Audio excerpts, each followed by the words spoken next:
Hello student, welcome to my YouTube channel the path of solution.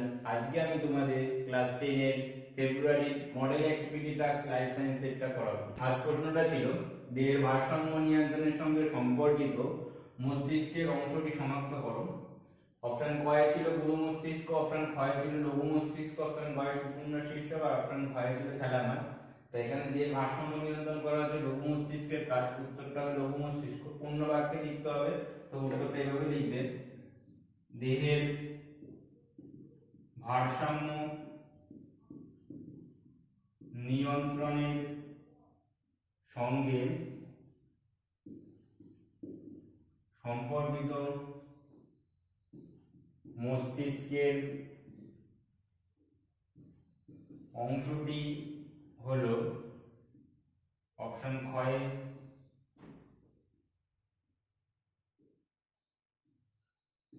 লঘু মস্তিষ্ক। Cancer option খটা এখানে লিখে রাখতে পারো। নিচের যে জোড়াটি সঠিক তা নির্বাচন করো। ফার্স্টে ক নম্বর অপশনে ছিল কবজা অস্থিসন্ধি কাঁধ, রোটেটর পেশি হচ্ছে ট্রাইসেপস, বল ও শকের অস্থিসন্ধি হচ্ছে হাঁটু, ফ্লেক্সর পেশি হচ্ছে বাইসেপস। এখানে সঠিক উত্তরটা হবে ফ্লেক্সর পেশি হচ্ছে বাইসেপস, এটাই সঠিক উত্তর। অপশন ঘয় যেটা আছে, তাহলে অতএব বলেছি এখানে সঠিক জোড়াটি নির্বাচন করো। এখানে অ্যান্সার হবে ফ্লেক্সর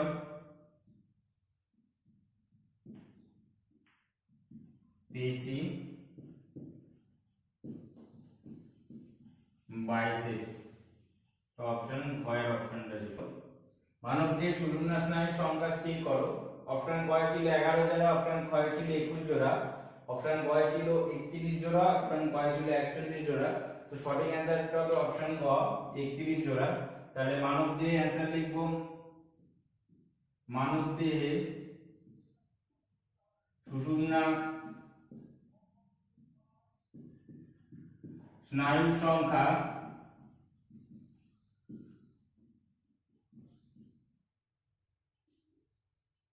অপশন গ 31 জোড়া। শূন্যস্থান পূরণ করো। দুইয়ের দাগের এক একটা ছিল লঘু মস্তিষ্কের গোলার্ধ দুটি ড্যাশ দ্বারা যুক্ত থাকে। অ্যানসারটা হবে ভার্মিস নামক যোজক দ্বারা। ভয়াকার ভার ময়সী দন্তস্ব, ভার্মিস নামক যোজক দ্বারা। উত্তরটা ছিল কর্নিয়া ড্যাশ মাধ্যম হিসেবে কাজ করে। উত্তর লিখবে প্রতিসারক মাধ্যম হিসেবে কাজ করে। তিন দাগের প্রশ্নটা ছিল সাইকেল চালানো একটি ড্যাশ প্রতিবর্ত ক্রিয়ার উদাহরণ। এটা অর্জিত প্রতিবর্ত ক্রিয়া হবে। প্যারামিসিয়াম ড্যাশ এর সাহায্যে গমন করে। উত্তরটা হবে সিলিয়ার সাহায্যে। প্যারামিসিয়াম সিলিয়ার সাহায্যে গমন করে। তিন দাগের দুই তিনটি বাক্যে প্রশ্ন উত্তর দাও। তা এক নম্বরের প্রশ্নটা ছিল মাছের গমনে মায়াটাম পেশির ভূমিকা বিশ্লেষণ করো। তাহলে উত্তরটা করছি, মাছের মাথার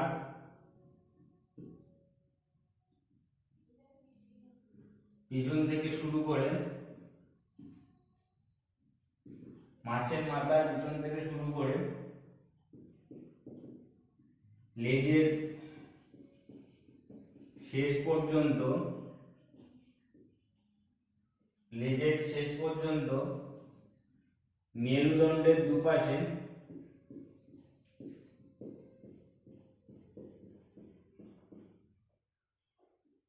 ভি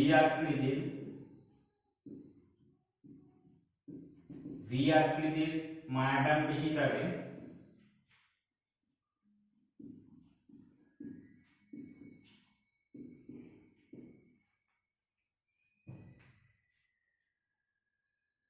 এই মায়াটাম পেশি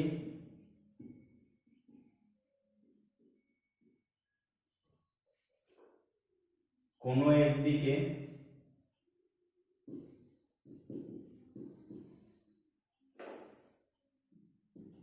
ধরে নিলাম বাঁ দিকে,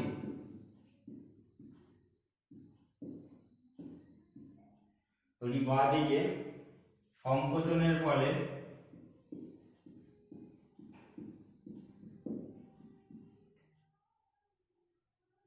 মাছের দেহ সেই দিকে মানে হচ্ছে বাঁ দিকে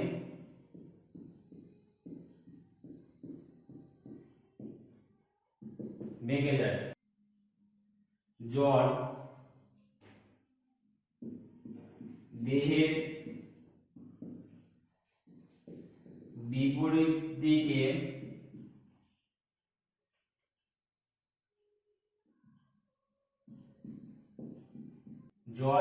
বিপরীত দিকে প্রতিরোধী বল প্রয়োগ করে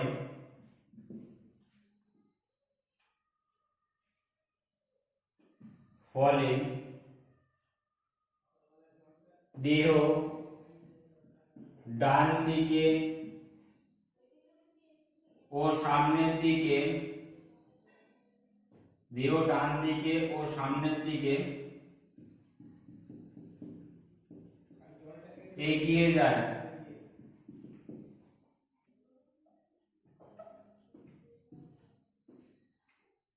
লেজ দেহের বিপরীত দিকে মানে হচ্ছে ডান দিকে সঞ্চালিত হয়।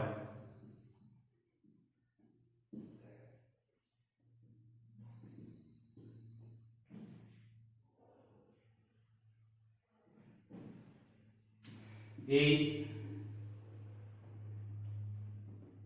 মাছের দেহের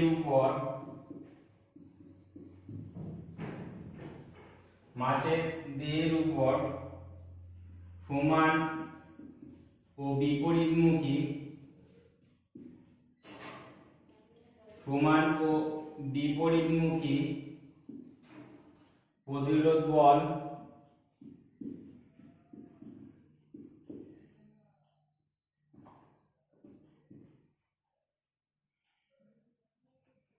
মাছের দেহকে দুই পাশে সঞ্চালিত করে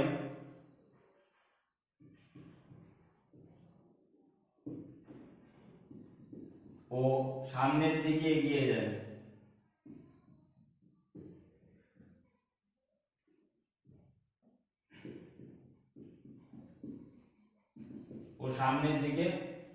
যায়।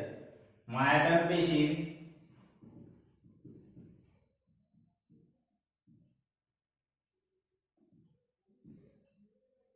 এই পর্যায়ক্রমে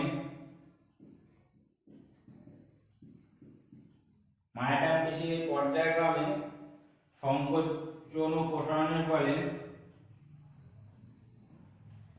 দেহ সংকোচন ও প্রসারণের ফলে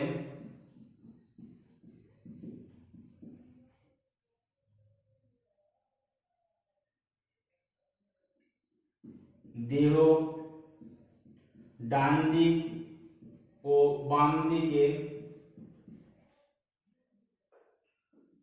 আন্দোলিত হয়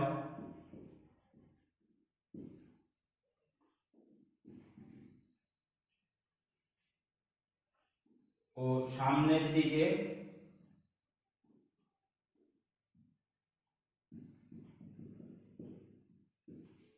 মাছ সাঁতার কেটে এগিয়ে যায়।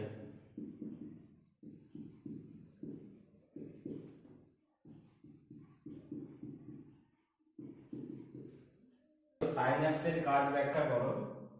তাহলে সাইন্যাপস এক নম্বর পয়েন্ট হচ্ছে সাইন্যাপস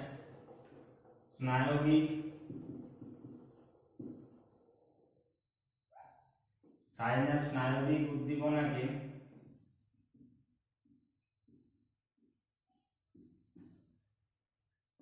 একমুখী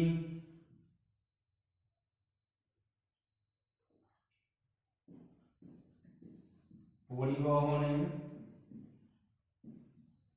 সাহায্য করে। আর সেকেন্ড পয়েন্ট হচ্ছে সাইন্যাপস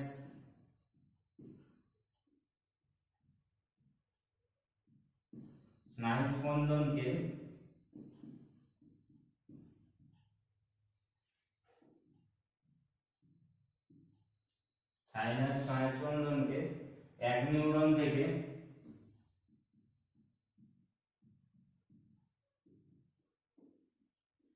নিউরন থেকে অন্য নিউরনে পরিবহনে বিশেষ ভূমিকা পালন করে।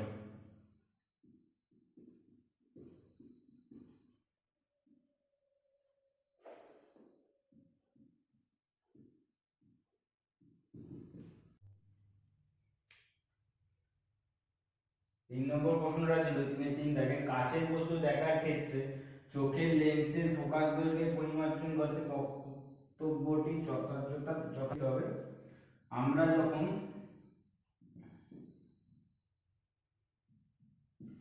পড়াশোনা করি বা চোখের কাছাকাছি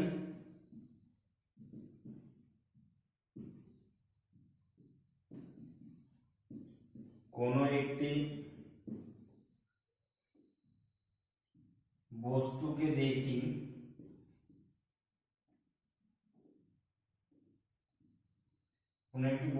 দেখি, তখন আমাদের চোখের সিলিয়ারি পেশি সংকোচন ঘটে।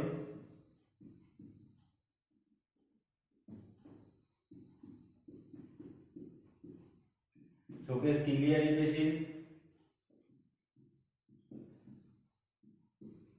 সংকোচন ঘটে, ফলে চোখের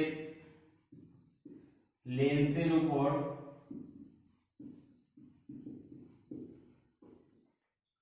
চাপ পড়ে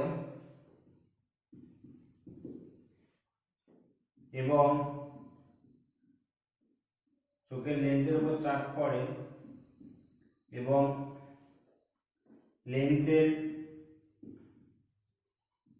বক্রতা বৃদ্ধি পায়। এর ফলে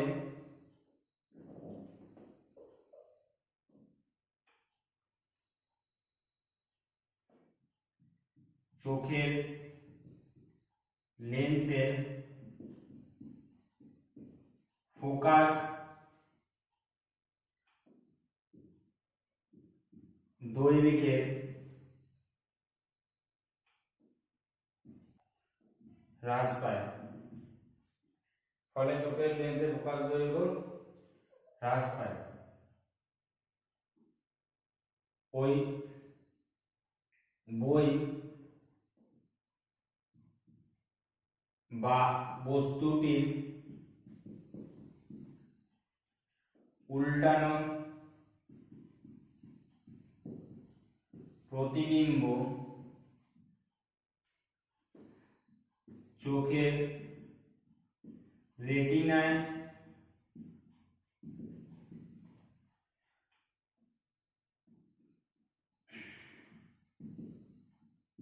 পড়ে।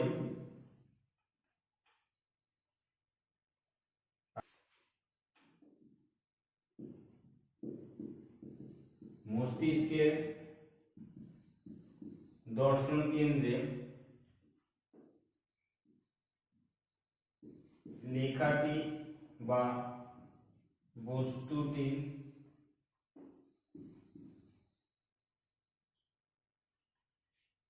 দেখতে সাহায্য করে। মস্তিষ্কের দর্শন কেন্দ্র। 4 নম্বরের প্রশ্নটা ছিল মায়োপিয়ার কারণ এবং প্রয়োজনীয় সংশোধনী ব্যবস্থা আলোচনা করো। তা ফার্স্টে হচ্ছে মায়োপিয়ার কারণটা লিখি।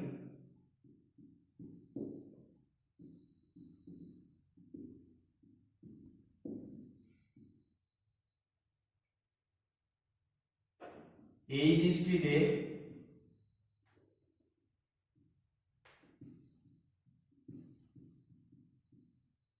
ঠিক থাকে, নিকটের দৃষ্টি ঠিক থাকে, কিন্তু দূরের দৃষ্টি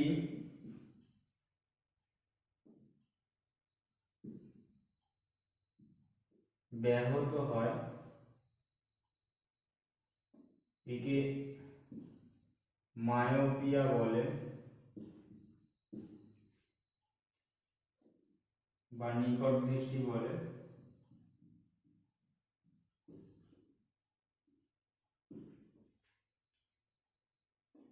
এই দৃষ্টিতে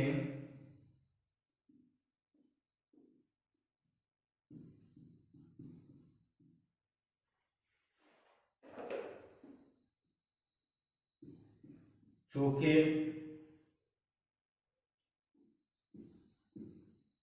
অক্ষিগোলকের ব্যাস বেড়ে যাওয়ার ফলে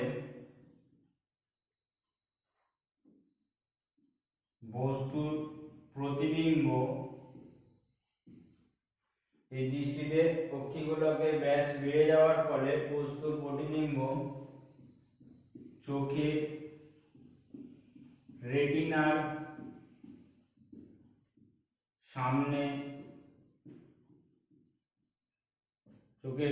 সামনে গঠিত হয়,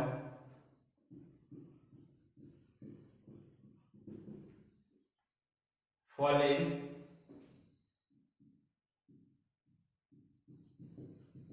দূরের বস্তুকে দেখা যায় না। তা কি করা উচিত? ত্রুটি সংশোধন কি আছে?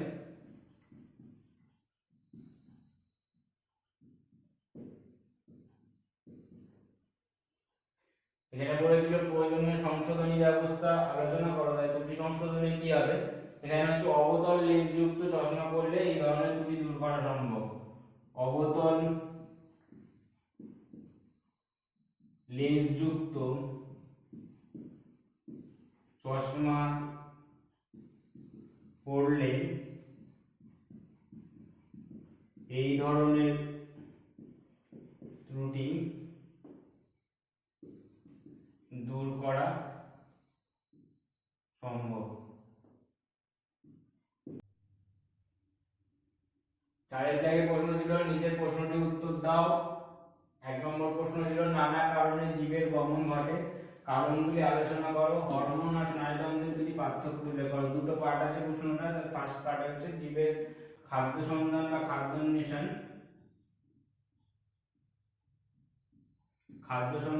খাদ্যান্বেষণ,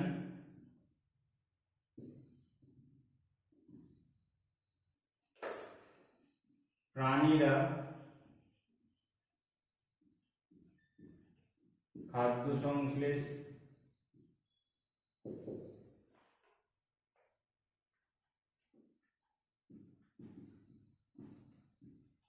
করতে পারে না, তাই উপযুক্ত খাদ্যের জন্য গমনের প্রয়োজন।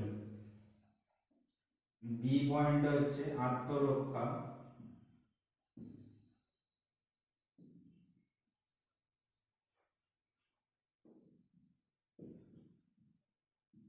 প্রাণীদের আত্মরক্ষার জন্য বা নিরাপদ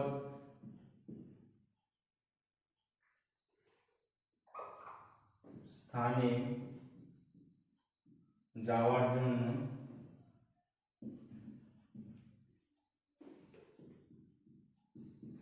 গমনের প্রয়োজন।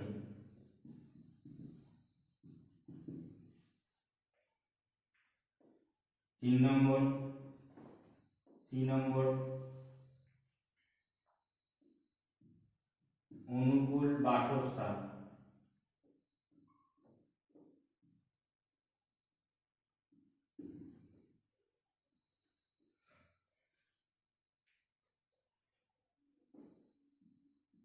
উপযুক্ত পরিবেশ জৈবনিক কার্যকলাপের জন্য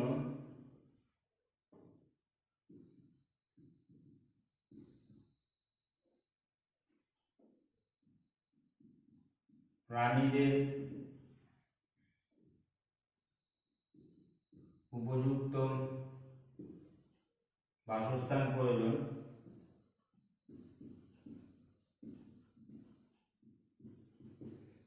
বাসস্থান খোঁজা বা তৈরি করার জন্য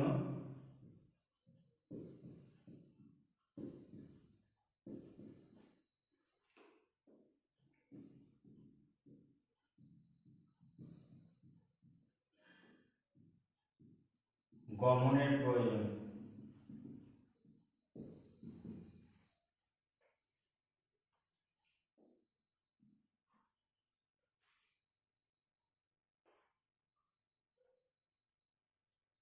পরের প্রশ্ন, পরের পয়েন্ট ডি নাম্বার অনুকূল পরিবেশ।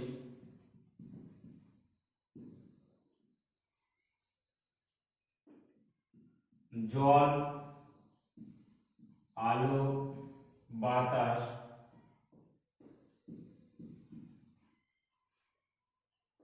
প্রভৃতি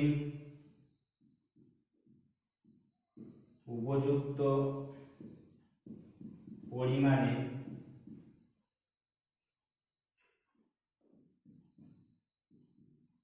পাওয়ার জন্য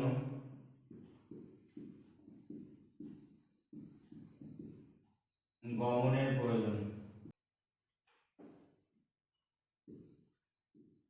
প্রয়োজনীয় কাজ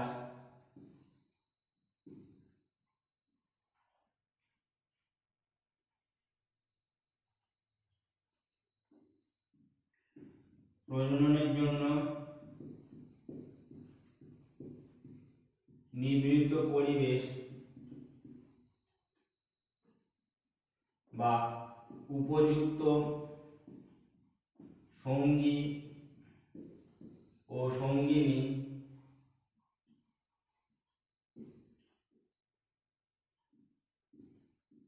খোঁজার জন্য গমনের ছিল, যেটা হচ্ছে হরমোন আর স্নায়ুতন্ত্রের মধ্যে পার্থক্য ছিল বিষয়। এক নম্বর হচ্ছে কাজের প্রকৃতি বলে লিখছি।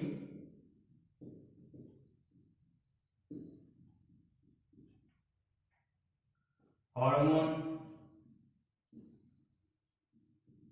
হরমোনের ক্রিয়া ধীর, হরমোনের ক্রিয়া ধীর ও সুদূর প্রসারী,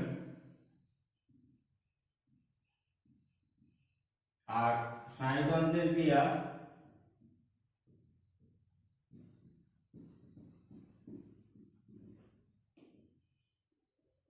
দ্রুত ও তাৎক্ষণিক।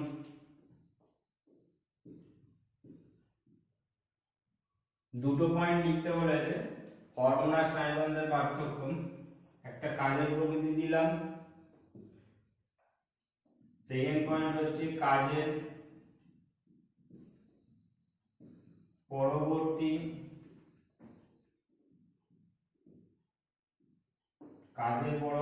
অবস্থা।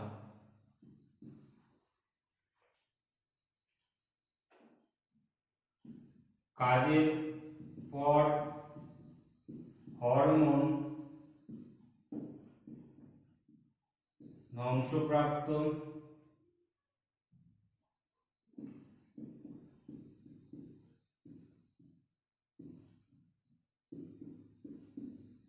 হয়, আর স্নায়ুতন্ত্র কাজের পর স্নায়ুতন্ত্রের গঠনগত ও কার্যগত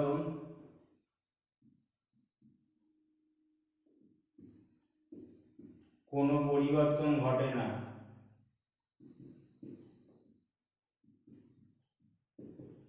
ক্লাস 10 এর লাইফ সায়েন্সের পার্ট 2 এর অ্যাক্টিভিটি টাস্ক এখানে শেষ হলো।